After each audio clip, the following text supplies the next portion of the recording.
Hello friends, I hope you are well. Today we will talk about Theophanes. Theophanes of Mytilene was a prominent Greek historian, statesman, and orator from the island of Lesbos, specifically the city of Mytilene, who lived in the late 2nd and early 1st centuries BC. He is best known for being a close associate and political ally of the Roman general Pompey the Great, and for his historical writings, which, though lost, were influential in shaping the Roman view of the East. Theophanes was born in Mytilene, the main city of the island of Lesbos, into a family of some standing. The exact details of his early life are scarce, but it is clear that he received an excellent education in rhetoric, history, and politics, as was customary for Greek elites of his time.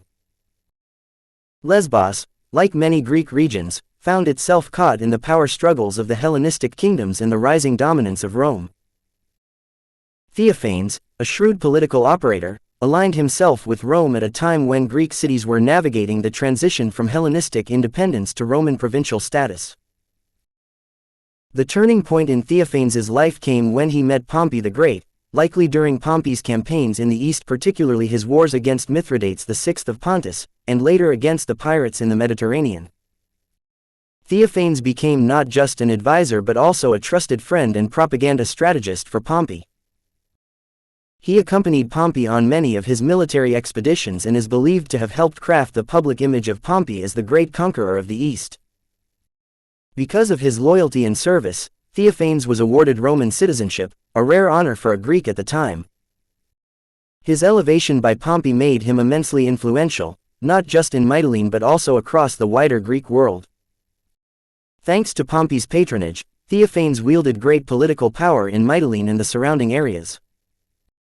He was instrumental in securing favorable terms for his city under Roman rule, and ancient sources note that he worked diligently to protect the interests of the Greek cities that had supported Pompey.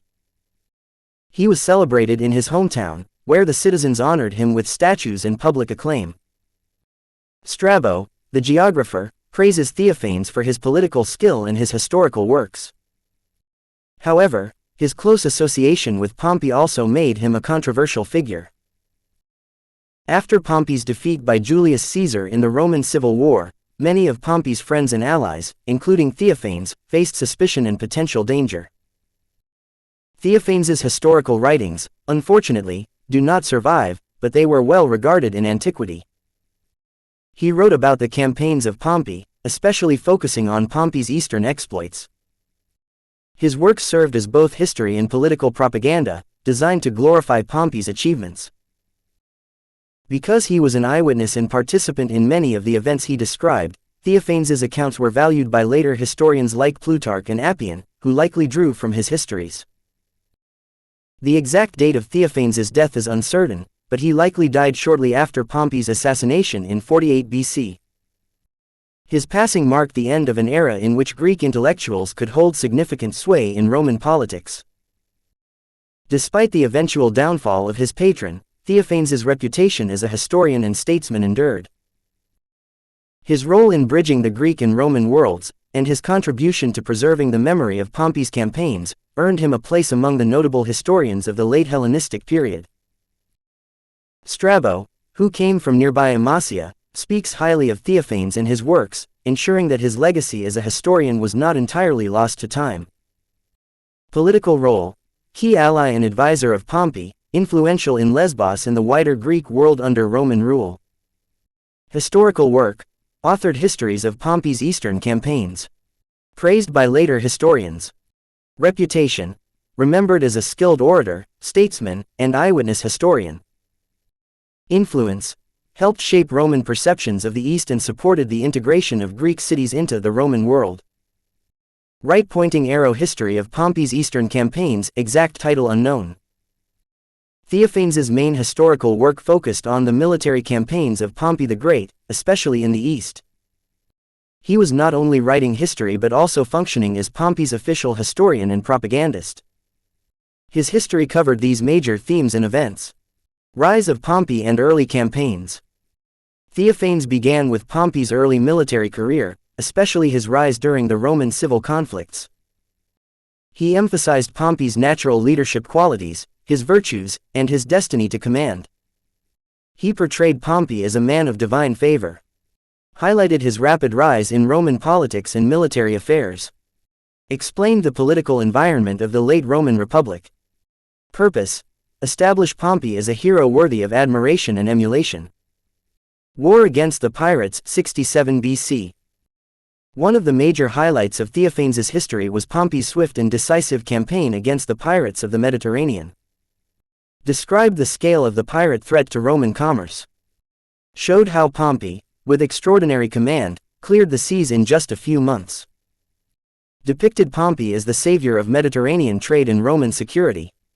This victory was an important part of Pompey's legend, and Theophanes presented it in vivid, heroic detail. The Mithridatic War, Third Mithridatic War, 66 to 63 BC. Perhaps the largest portion of Theophanes' history was dedicated to Pompey's wars in the east, particularly against Mithridates VI of Pontus. Narrated Pompey's strategic brilliance in outmaneuvering Mithridates. Detailed the complex alliances and betrayals in Asia Minor. Glorified Pompey's clemency toward conquered peoples. Described the final defeat of Mithridates, who fled and ultimately died in exile. Theophanes likely emphasized the contrast between the barbarian enemy, Mithridates, and the civilizing Roman force, Pompey. Campaigns in Armenia and the Caucasus.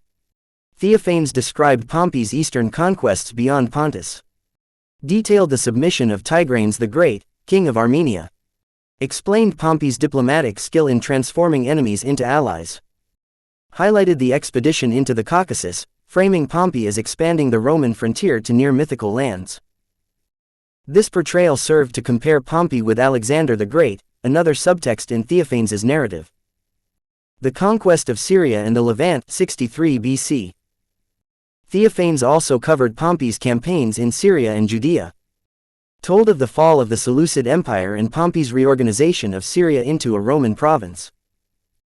Detailed Pompey's intervention in the civil war in Judea and the capture of Jerusalem.